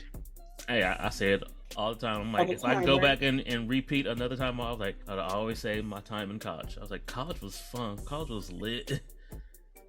Fuck. The only thing I would do different if I had to change anything would be to really focus on the radio show, TCOM. Like I got stuck in that RA shit. I would have spent way more time in West Hall. Wasn't that our hall? I would have spent way more time learning the boards and playing with that stuff. Like I would have definitely spent more time there. That's the only thing I would have changed. Like everything else, I might have stayed to get a PhD. I probably would have stayed and just never left BG. But I definitely would have changed my major. Would you change anything? One, definitely got into radio earlier on, and then just really just like, yeah, I did a lot with it, but I really would have dug in and like really focused, like to really make a name for myself, like because I know myself. It's like a lot of times, like it seems like I'm doing a lot, but it's like also I was lazy. It's no, see, and this is why they get us again. Were we lazy or were we going with the times? There was no rush when we were kids. That is right too. There was no rush. We were ahead of how many people from your high school went to college? I would say maybe a good decent amount. But also, I know a lot of them that still live in the city in Akron. And that's what I was gonna say. I know a million. I went to high school with brilliant people. They went to college all over, but they came back to Ohio. I know people who we met at BG, and they went back to Cincinnati, went back to Cleveland and all that. Ohio, went back to, and it's like, it's called higher education for a reason. Like, and I could never justify, and it's not my job to, but I could never understand why so many awesome people got that degree and went back home. That's always been something. I'm like, y'all did all of that and just went back to the house. Yeah, because don't say no names. Yeah, I ain't gonna say no names, but like this one guy I just know, like, cause just watching like, oh, I forgot what college he went to, but he went off to college and then like he got like a nice ass job in like New York, and he was there for like a minute. And, like, I used to love watching this, and then like one day I just saw like, yep, back home in Akron. I know he said like he like lost his job, but I was just like, I don't know the situation that caused him to go all the way back to Akron. But just like, and now like he's doing some things still in Akron, but it's just like. But think about the people who never even made it to New York, because I'm about to leave New York. I can't afford it right now. New York, I cannot afford it, and I have to make the adult decision to go somewhere else so I can make more. Maybe I would have more time to create content if I didn't have to compete to pay almost $2,500 in rent on top of, like maybe like when you think about content creators who really are doing good, they live in Texas, they live in these places where things are not as expensive, or they're already wealthy, so their dad is paying for their Manhattan, so it's like, yeah, I said that was like just those 2 days I was there for my job. I was like, because usually like on trips they like $50 per diem, but in New York they was like, y'all get a $75 per diem. I was like, just getting a breakfast and paying $30 for breakfast. I was like, oh, no wonder we have a $75 per diem. I was like, because this shit is expensive. Excuse me. So yeah, so like for me, I have to make the adult decision. Like, cause like I said, I went from making six figures to like not even half of that. Well, no, maybe half, close to half of that. But my debt is within the six figures. Cause when I took time off for my mental health, I wasn't being paid by that job. I had to live off of a loan that I had recently gotten, my credit card. Like when I say $100,000 worth of debt, that's me being very accurate with maybe a $1,500 window on each side. So like, how do you get out of $100,000 worth of debt making $65,000 while still paying your current bills? Debt, right? You don't. But you try. You might not see me with no more Jordans. Like my nails aren't done no more. My haircut's bad. But that's the thing. Like, and I'm okay. Can I just come back to your show every so often? Hey, me and my guy Shot, we just recorded the fifth episode. Like okay. we do it like every year. We do like little check-ins or whatever. I got shit to talk about. But like, yeah, because even the other day, like, because when we recorded, I was like, we've been talking for almost 2 hours and we didn't even get through like half of what we want. He was like, yeah, because like the cover that I made for it is like Volume 5 Part 1. Because I was like, we didn't even get to like half the stuff I really want to talk to you about. Good. So I don't have to rush, because I'm like, we still haven't talked about music, but I keep trying to live in there like crack. I could have sold crack, Smilez. I could have been a great drug dealer. I spend a lot of time thinking about careers that I could have taken and that wouldn't. Like, if you're a drug dealer, it don't matter what you say on Instagram, right? Like, you got bigger concerns. Yeah. If I'm a drug dealer's baby mama, I can say whatever I want on social media because nobody's looking for me to be anything other than the baby mama, right? Or like, I also started talking about maybe creating a fake name, fake persona, and just speak as that person as opposed to me. And then the lazy part of me is like, but you already have 4,000 followers on your page. And it's like having to start over is even an issue. Like, if I could create like a V for Vendetta Instagram and say what everybody's thinking, do I want to be heard or do I want to be attached? Like, you know, like it's one thing to be famous for, but don't you want your name attached to it? Yeah. Yep. But even when you were talking being a drug dealer, someone that knows that's a drug dealer, he even told, he was like, hey, you know, I can get you on this you know, this green. He was like, cause he's like, Josh, he's like, people like you, and he was like, I feel like you'd be. He was like, and no one would really think like. I was like, well, I was like, yeah, I did sell CDs in high school, and I was like, the couple times I got caught up by teachers, they were like, but Josh, you're a nice kid, so I'm just gonna let you go. I was like, but when people, I was like, yeah, I was like, for 4 years in my high school, I was that nigga for the CDs. Wait, and, what? In Akron. What? Oh, I sell CDs. I thought you said weed. I was like, you used to sell weed? Okay. I say that all the time. I was like, no one would suspect me. No one would suspect me. I would have been a perfect drug dealer. Yeah, that's what he told me. He was like, you ain't making no money. He's like, I can start, you know, you can start selling some weed. People like you. He's like, so like no one's gonna suspect that Josh Smilez is Kingpin. Moving weight, like Josh out here selling that stuff. He was like you're social, like you go to events and stuff, and like you could just be like know at the people. events, like yeah, you know people, you're popular. Teach me how to do that. I don't have any events to go to. I live in New York and never know what to do. Like, yeah, you would be a great. But speaking of drug dealing, I've been looking at jobs to become like a manager of a weed dispensary. So drug dealing in a, you know, positive way, but that's the only way we're going to be able to say what we want to say unless we're prepared to. Okay, fuck that. Let's play a game. Let's just answer the question to me. If you said exactly what you wanted to say for a week, like whatever you wanted to post, whatever you wanted to say, however you wanted to comment, if you did it for a week, do you think it would really matter next week? Will it really ruin your life? Actually, now that I think about it, probably not. Like, just because of the random stuff I be thinking, like, I won't be wanting to post, like, is it really gonna, like, matter? People care as much as we think they will. Yeah. I don't really think so. So why won't we do it? See, that's the conundrum. It's just like, because you be thinking like that, what if though? What if be strong? That should be like, you sure? You sure? Every time I'm ready to post, I was like, are you sure?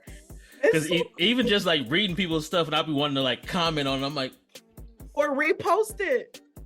I'm not. I'm just gonna just keep scrolling. But I blame college. Yep.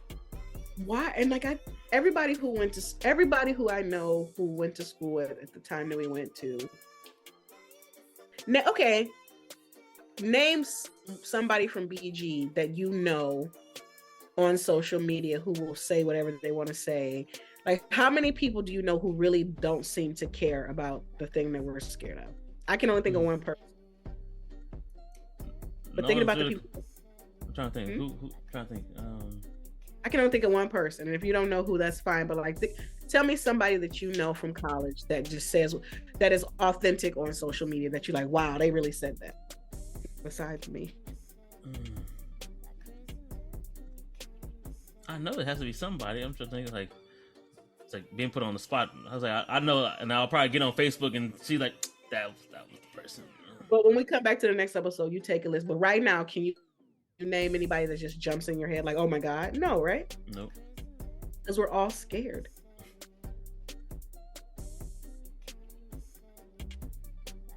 The only person I can think of is a Q. He don't give a fuck. Oh, yes. That's the only. Yes, he's That's the only person. Yes, he definitely. He don't give a fuck. That's yes, the only one. He definitely. You know is. exactly. That nigga. Yes. I wish he would have wanted me. He was one of the guys I looked up to in college. I was like, yo, like he's deep, smart, and gives no fucks. And like to this day, I don't know what he does for a job. I think it's his designing, but like if he's ever had a corporate job, we have never known because he keeps it separate. Yes, I'll be thinking like, anything about him except what he posts. Yep. I'm like, he's just a great dude. He's smart. He's dope. Cause I'll be always saying like, bro, I need you to get back in the studio and drop some more songs. I love like, his album or his song. In my life. Oh, sorry. I was like, then you're like a great dad, awesome brother, awesome brother, cousin, awesome designer, like his graphic design. Sorry, audience, I have a cold. I as a disclaimer. Yes, I was like, yeah, he's. I went an hour without having to blow my nose, so I just want to put that on record. I'm proud of me. Do you think I'm bold on my social media? I would say so. Yes. You think so? Like when you look at my social media, would you have known that I was still scared to post things? Nah, I would say you now in like last couple of years. I would say like I wouldn't say it. So I'm starting to not give a fuck more, is what you're saying? Yeah, because I feel like, like you know, just again from seeing stuff that you've been through like over the last few years, I feel like now you've gotten to like, hey, this is exactly happening. Yeah, like I give no fucks. Like, hey, I'm already like, not to say like at the bottom, but like I already feel up at the bottom. So what else? Yeah, like what else do I have to lose? So I might as well just be open about. And if you think that, I want you to know I have trillions of more open things I want to share. Because for me, I feel like I'm not even started yet. Which is why, like, this new job, I'm gonna work so hard to make sure they don't know anything about me. Like, nothing about me. Like, I talk too much. I'm like, oh, I do this, I have a podcast. I'm not saying these people will know me as Miss Zora, and then I'm going home. Like, I'm not falling for it. I'm not letting it. Like, I want to be me. Like, I'm tired of being somebody's something. Like, I'm Chloe. I belong to me. Mm-hmm. And we both know that social media is the way to get the dream jobs now, the way to be discovered. Even if you're not putting out content for consumption, like if we want to work in creative industries, how are you going to tell Beyonce she can't have your Instagram? Right. How you gonna, like, you know, and that's another thing. People are like, oh, just make your page private. I was like, I'm trying to build a community and a following. I can't have a private page. Yeah, because again, like if I tag Beyonce and she like, oh, can't see it. I want to see what else she got. Oh, I gotta like add her as a friend. Exact. And then like, what if you're like that person that like I only really go on like every few days or maybe like once a week and you have nothing to show. And that one moment that she went to go look at your page and maybe she sent you the DM or whatever, and then you ain't see it for another week. Correct, Smilez. So we just gotta merge.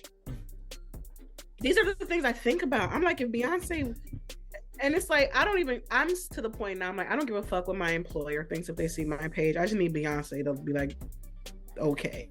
But then somebody tweeted something recently, which I think is perfect. They tweeted about T.S. Madison. I saw your boo. I'm not gonna say nothing. I already saw her page, girl. No, because I know if she come on, like I just okay. Anyway, I'm gonna cut it out, but yeah, you know, she was like, I walked up the shower and it was all because I was like, oh, she was going in the bathroom. Yeah. But somebody tweeted, I'm surprised that T.S. Madison got to Beyonce with this out there. And it was a video that T.S. Madison had released where they walked up to T.S. Madison's door. And when T.S. opened the door, they were completely naked and they were shaking their dick around.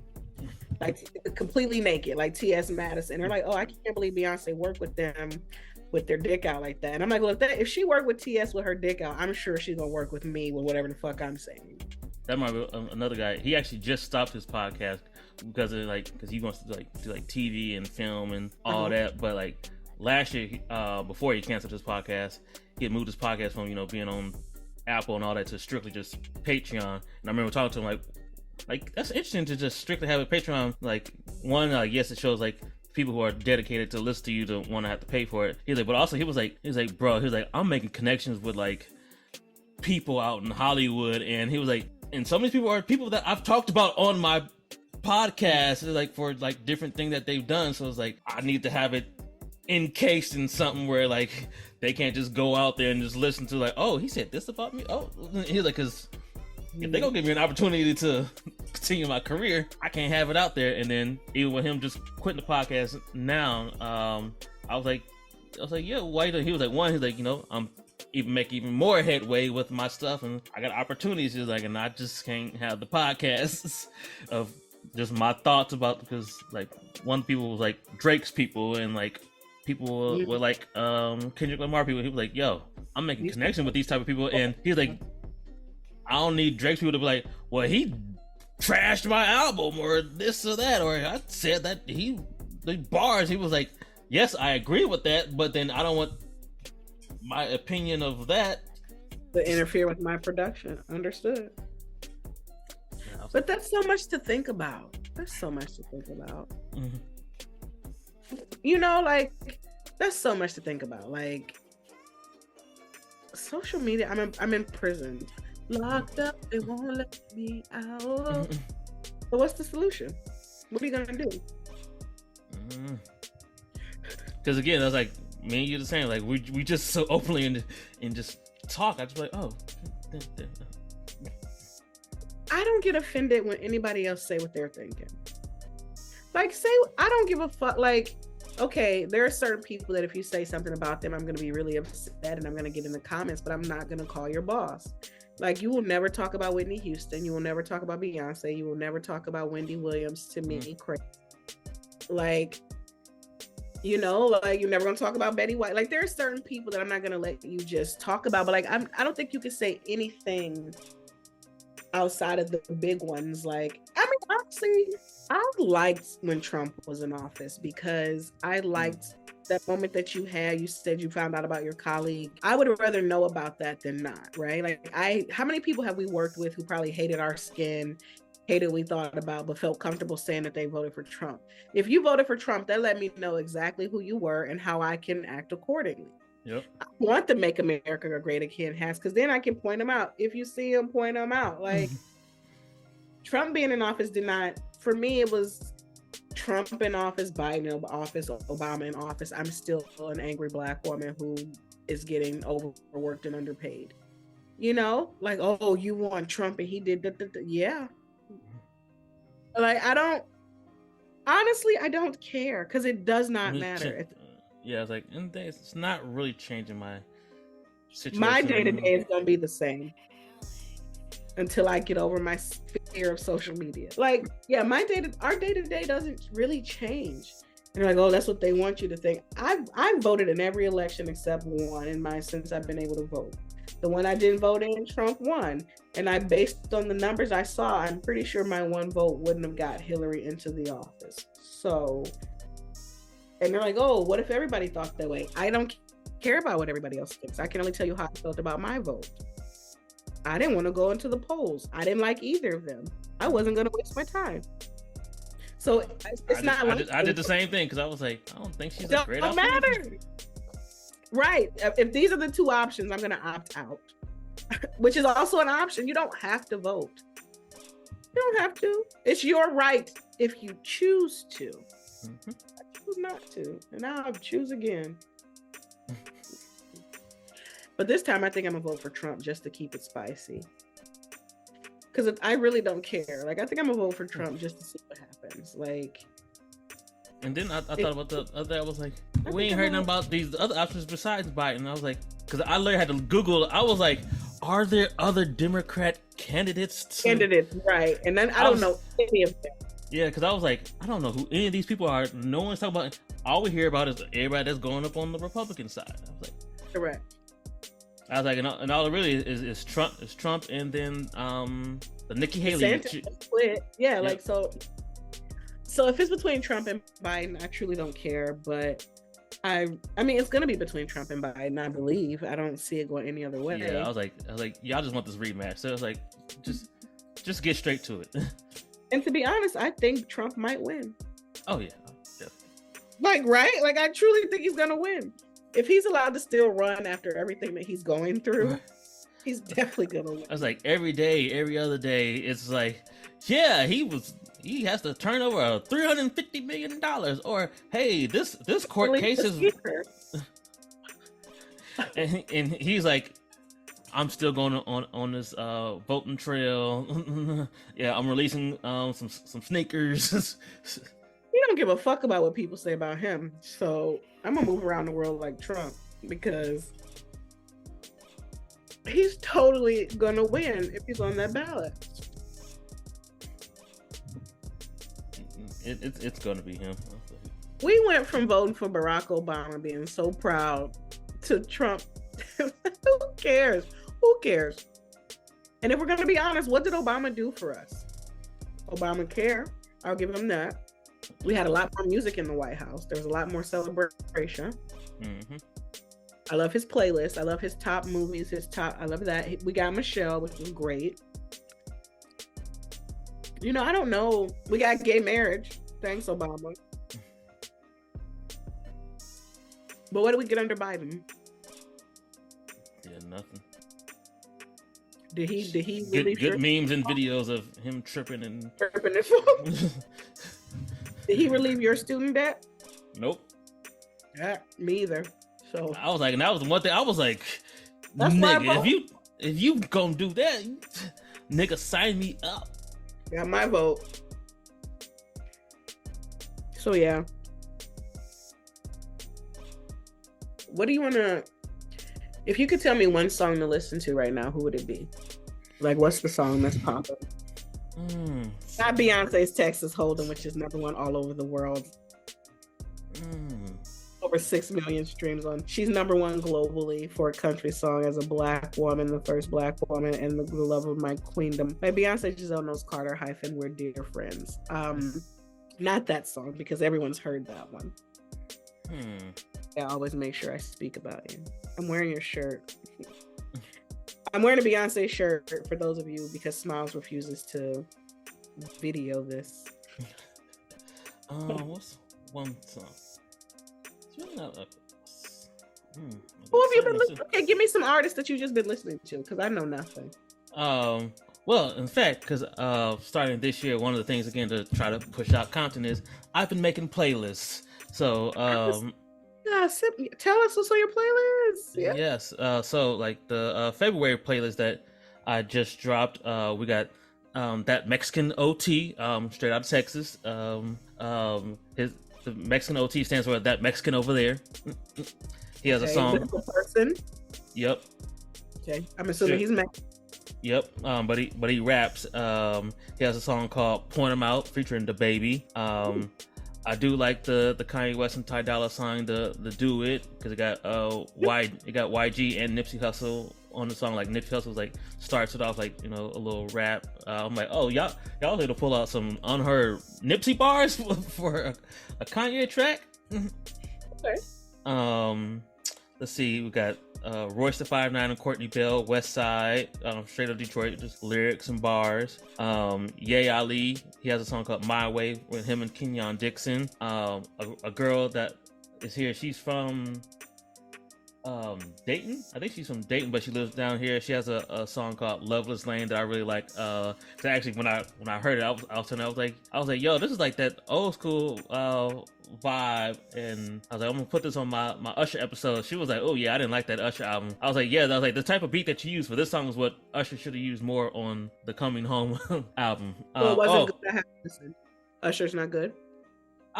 Overall, it's decent. It's not like, don't have like your super hopes up. But he did drop the deluxe and the 2 extra songs that he added onto it, Believe and I forgot what the name of the other song, but the 2 extra songs, those are fire that they just added. I know the one song that I really love because it was shocking how amazing it was. T-Pain, Dreaming. I'm about to look at it right now. T-Pain, Dreaming. Like, okay, T-Pain. Okay. I've been listening to that one like over and over again. I was like this T-Pain. I'm like, the sad part is like no one's gonna really like catch. I was like, how do people know when music comes out? Like, how do you know these people? How do you find music? It's really just if I see it on Instagram. So you have enough music algorithms to find new artists. Mm-hmm. I literally said, if this song gets on like a good movie soundtrack or a TV show or something, like this song is out of there. Like once you hear it, you can say like, oh yeah, I can see this being like a movie or something. Like, because I thought about like, that Wiz song that went popular on that Fast and Furious I was like, if T-Pain can get this song on a good movie soundtrack, this song is gonna do numbers out of there. I was like, but the sad part is if no one hears it, it's it's out there. But I see T-Pain post all the time, like, because now that he's independent, he was like, hey, I know who my followers are, I know who like my core people are, because he's been touring still. I went to go see him, was it 2 years ago? About like 2 years ago when he came to perform. But he's like, hey, full performance, was it a big? Mm-hmm. So and this is what I'm saying, even our artists are, I feel like a lot of our musical artists are also struggling with the social media. Mm-hmm. Like T-Pain has not come across my social media. Like, I don't follow him, but like when we were growing, like when we first started with T-Pain, his music was everywhere. Mm-hmm. She made us drinks to drink, we drunk them, got drunk. T-Pain got music. And then to find out like he's the same age as us, and I didn't know that until like some years ago. I'm like, yo, we're like the same age. I just wonder how some people are put in a place to be seen versus some who are not. Like T-Pain, I feel like he came out of nowhere. Mm-hmm. Like, and was like, yeah, he's 39 years old. I was like, because I didn't know he was independent. When did he go independent? Like a few years ago, because it's just like him not being signed to Akon no more and all that. Because even like now, like he posts like on this tour, like one of the shows, because he's playing one of the shows, he's actually going to perform in Wisconsin, because it's like the Wisconsin Fest tour or whatever. But the actual show in Wisconsin, he's bringing Akon out because he was saying like, yo, this just show like, yo, me and like whatever little issues, whatever me and Akon had, like of why we fell out or whatever, because whatever and whatnot, like, yo, we squashed it, we good. I'm bringing him out, perform and all that, because we good now. But it's just like, yo, him and Akon and T-Pain was just like, they was beefing. See, you know more than me. I'm old. I was listening to Amy Winehouse. They fell out. You be too. Oh, which you actually might like my last interview with the girl Rebel Floor, because I actually told her like I thought about you because she bigged up like Amy Winehouse as like one of her inspirations for like singing, and I'm like, I've never heard no one speak about Amy Winehouse like this except for you. And she was like, yeah, like Amy Winehouse was like her girl, like as like one of her inspirations, like for like singing and all that. She lives on. Amy Winehouse they're doing a movie about her that I fully am boycotting because it's incorrect and it's wrong and all the things. But I feel like that's another like when I think about, if you were to say, Chloe, what is your dream job? It would be to be able to be a living almanac of artists, because like I don't ever want the earth, however much more of it is left, like the way music is going, the way media is going, the way that platforms are going, like the style of music,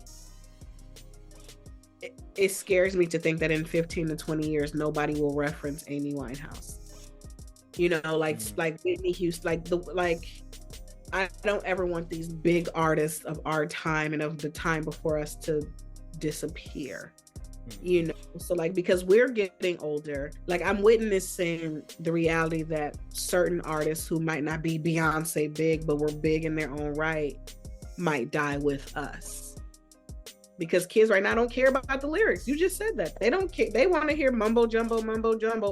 Ooh. You know, they're not feeding into what made our music art. Like we had storytellers, and we'd be like, hey, you heard what he said on that? Like we had somebody like Jay-Z who could thread together the most common concept but be so big in its irony. Yes. He said, your boy's off the wall, these other niggas is Tito. So if you don't know what Off the Wall is, Oh, you yes, don't I really know. understand that he just called himself Michael Michael Jackson. And all these other niggas is his young brother. Like, you know, like that's some, but like if you don't care about the lyrics, you don't see the story. Like, cause I was telling you, like, one of the main reasons when I said I love J. Cole was when him saying on Too Good for the Intro, it was like, yo, feeling embarrassed for like being a virgin, and like, so I'm choosing a girl just so I can. Yep. I was like, yo, I was like, when I heard that, I was like, I feel seen. I was like, when I heard that, I was like, yo, that is me. Like, that's me. And that's what music does. Music shows that you're like the lyrics. The lyrics do that. And because like I swear these people who have blue, like, and this is what I was gonna ask you when I said, can you please explain? The first person I was gonna ask you about was Blueface and Christian or whatever. Because I don't follow them at all. I don't understand. But they are always like on my timelines. I'm like, I don't follow y'all. I don't like, but y'all. I don't know what you sound like. I barely have heard Bust Down Tatiana. I don't even know, but they're getting to call themselves rappers when we're clearly watching them because their lives are a wreck. But these are the people who are making money getting record deals when I should have a podcast deal worth millions. But like, I'm not willing to embarrass myself like that on social media. Even I have a lot like that. Yeah, it's like I don't follow none of this, but I know a little bit just from seeing it on my. Even though I'm like, I don't know why this stuff just ends up on my timeline. I think it's just from like the people I follow and maybe like them reposting and all that, but it's like I don't care about what's going on. I was like, all I know is like this girl just seems like a wreck, and this nigga he just bullshit. Yeah, trash. It's abusive. It's terrible. It's toxic, and but those are the people who get seen. I just think about if we would have saw this coming. Like you couldn't have, but you could have. Like I think about how YouTube started and how like once again, don't put yourself out there, but like people who had really basic blogs are now OG wealthy, and now it's like the formats that we thought the formats that we are following that we think will get you money, we missed the starting point. Like I could start a daily blog right now, but people don't care. Blog, yeah, unless I cut it up for 38 million reels. And I guess what I'm saying is I need to just get over it. The same way you need to learn how to use your mixing board. I feel like we have to learn social media to be relevant. Mm-hmm. I don't think we can fight it for much longer. Yeah. Either you in or you out. And I want to be in. Yep. I'm about to change this book because my boy Smitty, he talked about a book that I bought, and he was like, bro, he's like, if you want to get better at social media, because, you know, he does all that content creation too for like people, companies pay him to do all this stuff. It was a book about, I bought it months ago, and it's been sitting in my book bag. I just haven't taken the time actually. I'm gonna send it to you afterwards, but it's like he was like, bro, he's like, if you read this, he's like, you'll be good. He's like, when it comes to like social media and content creation and all that, and he was like, it's like a dummy's guide to social media marketing. That's what I need. I was like, market. Yeah. He's like, if you read this, he's like, you'll be good. He's like, just use all the tools and tips. He's like, and then if you really get good at it, then you can start charging people. And he was like, that's what I did. And all he does is work with businesses and corporations. And I'm like, where is in Florida, Orlando. Oh, okay. And I'm like, that's what I see all the time. Like these companies be working with these content creators and these marketers as like regular people like us. And it's like even one guy that I know that does video, he like shoots video. He was like, yeah, he's always in like a different city, or like he lives here in Dallas, but he's always in like a different city and stuff. Like I've seen him like just within the last year alone, I saw him take like at least 4 trips to New York just to do work. I'm like, these companies are just paying you out just to come out and just do this content creation stuff. And there's always a job. And I'm like, I don't have the tools, but now gotta learn. I'm like, there's so many marketing and social. Yeah, the jobs are there, and you gotta know how to. Yeah, this is our life. Yeah. Okay, so when can I come back? Because we've talked about social media for 2 hours, and I'm gonna hang up. So. Oh yeah, I was like, I got my other one in like an hour. I gotta get dressed. Well, thank you for having me. This is just one of many, as long as you'll have me, because I have so many things to say, and I do want to talk about a lot of things with you, because it's nice to have somebody who gets it and understands the same tightrope that we're walking. Clearly, I'll be coming back. Thank you so much. I really appreciated this debrief because it's nice to not feel lazy and stupid and wrong about the content space. I'm so proud of you, and like I didn't realize that you had similar issues to me. So like that's even refreshing because for me, I think if you're like, wow, you're a podcaster, you know what you're doing. For me, you do look more because you're way more consistent than me. Like you're very intentional. Like you've been reaching out, like, hey, let's get this episode. So it's like I do see your drive. So even though you're not where Lo is or like other people, like I want you to know that from my lens, like you're doing stellar because like you're motivating me. I don't even have this little drop thing that you got. Like you're motivating me to wanna come back to the mic. Because I do think what we're talking about, there's a lot of people who. Hey, I saw you were live like this morning. I was like, huh, what's this? This is like Jerry. I'm geriatric high or something like that. I'm working. I'm trying because Beyonce take all my money, and I need to have some to give her more. We could do a whole episode on Beyonce if you're. That's what I was like, we didn't get to like none of your Beyonce, Jay-Z. None of my stuff. So this was a good preliminary. Like I said, if you're willing to have me back quarterly, however often we can make it make sense, I think we should just record and then like you put it out. Like here's a snippet from, like we can play with it. Good luck on your interview. I hope it goes well. I look forward to hearing how it goes. Send me that book. And you said the app is called Later. Yeah. I love you. I'm so proud of you. I'm so glad that you're in the fold now. And thank you, appreciate it. Do you like Smilez? Like nobody is like you, and like I think that's what makes you stand out. Like while it hurts my heart that you're also struggling to smile because life sucks, just know that I will always appreciate you being DJ Smilez. Like that is probably the coolest name ever. Like don't ever use that name. Yeah. Plus, like I said, it's like you've I didn't know if you ever knew, but I was like, yeah, you've made. I always think like, yes, like if Chloe hadn't sat me down and like, so I'm like, no, why don't you like? I always tell people like, yeah, I was like, I remember like my friend Chloe, like she was my RA at the time, like she was just doing like her RA thing, like, hey, I'm just checking in on you, like how's school going, how's classes going, and I was just like, hey, I got a D in biology, but like. And I was like, and then she asked me about like, but what about your radio show now? And then I went on like a whole tirade of like how I just love doing my radio show. And she was like, well, why don't you do that? And I'm like, never thought about that. Because I was like, I'm in TCOM. Like I want to do the radio too. Like, come on, like just take one class and look at you out here. Yeah, I was like that next semester I took that one class, and then I was like, I haven't looked back since. Oh, that makes me so happy. You're just, oh my God, thank you, God, because I've been feeling like shit. So it's so good to hear this because life, we didn't get to talk about mine, but life has like made me forget how impactful I have been and the potential that I have to continue that story on.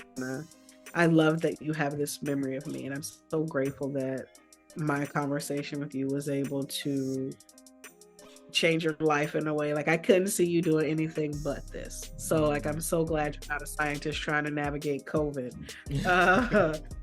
So don't give up. So we're not gonna give up. I'm gonna reach out to you offline so we can have some accountability because I also need to record and find a way to however I can help. Now that Wendy Williams is like, I don't know if you remember this, but for so many years in my life I used to say I wanted to be Wendy Williams. I used to Chloe, I'm a hall director, but I used to want to be Wendy Williams. So like this Wendy Williams really devastating to me because her voice is what made me want to share mine. And I try to be positive and say, well, maybe now that her voice is removed from this space, maybe it's my place to pick up where she left off. So I don't want that style of journalism, that style of gossip, that style of conversation to end because she's navigating Alzheimer's, and we will never have another Wendy Williams, and we will never have another time in life where she could have, the way she sculpted conversation and music and honesty and dragging, like there's nobody like her. And this has been a few days for me, but it's also I saw someone say like I think was it Angie Martinez? I think it was like Angie Martinez like say one time, this is probably like a year or maybe longer before, she was like, hey, even though personally she's like me and her weren't cool, she's like, but when you think about like whatever top 5, top 10, she was like, Wendy's definitely in the top 5 of those those people. She was like ours was more of a personal thing of when she was with Hot 97 and all that. She was like, but you can't deny that she's one of the top 5 personalities. Yeah, and for me, she's definitely like, I can't think. For me, she's probably the number 1, and I love that for me because even Charlemagne, he was like, hey, y'all wouldn't have me if she hadn't gave me. Yeah, he worked for her. Mm-hmm. Yeah, she gave him a job, and look at him now. So Wendy is she's an icon, she's a legend, and she is the moment. And all my prayers and thoughts and joy goes to her in this time, because I hope as she's navigating this decline, she leaves knowing that she was actually loved and appreciated. And she might not remember her name, but we will never forget it as long as I'm alive. So with that said, thank you, Smilez. Thank you, Beyonce. Thank you, God. Thank you to me. I have to thank my top, me and Beyonce. It's me, God, and Beyonce. Like, we are like here. So I will talk to you soon, right? Oh yeah, for sure.